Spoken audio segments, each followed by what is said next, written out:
Anne de Habsbourg, universellement appelée Anne d'Autriche, née le 22 septembre 1601 à Valladolid, morte le 20 janvier 1666 à Paris. Par sa naissance, elle était infante d'Espagne, infante de Portugal, archiduchesse d'Autriche, princesse de Bourgogne et princesse des Pays-Bas, et est devenue par mariage reine de France et reine de Navarre, 1615-1643.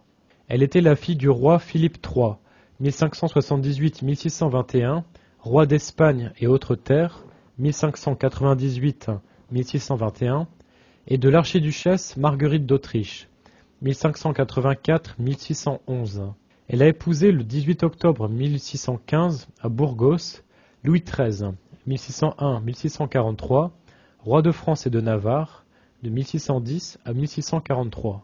Fils de Henri IV, 1553-1610, qui est le roi de France et le roi de Navarre, et de Marie de Médicis, 1575-1642. Seuls 2 enfants sont issus de cette union. Louis XIV, 1638-1715, roi de France, 1643-1715, et Philippe de France, 1640-1701, duc d'Orléans, 1660-1701. Régente du royaume, 1643 à 1651, elle a fait casser par le Parlement de Paris le testament de Louis XIII, qui limitait ses prérogatives. À la stupéfaction générale, elle a nommé le cardinal Mazarin, déjà présent dans le conseil de régence, comme son principal ministre. On la soupçonne d'ailleurs d'avoir ultérieurement contracté un mariage secret avec lui. Son rôle politique ne s'est pas arrêté à la majorité légale de Louis XIV, en 1651 à 13 ans, mais a duré tout le reste de la vie du cardinal Mazarin, après la mort duquel le roi s'est emparé de la réalité du pouvoir. On lui a prêté une intrigue amoureuse avec Georges Villiers, duc de Buckingham, 1592-1628, intrigue qui constitue une partie de la trame des Trois Mousquetaires, roman feuilleton de 1844 d'Alexandre Dumas.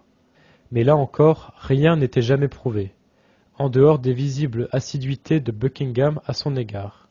Des rumeurs de trahison ont été portées à son encontre, là encore sans réel élément à charge. Participation aux conspirations de Chalais, puis du 5 mars.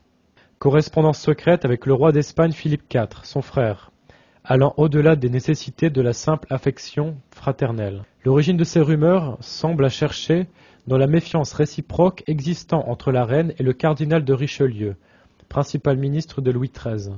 Si elle le haïssait, elle a servi en revanche remarquablement bien l'État après la mort de Louis XIII.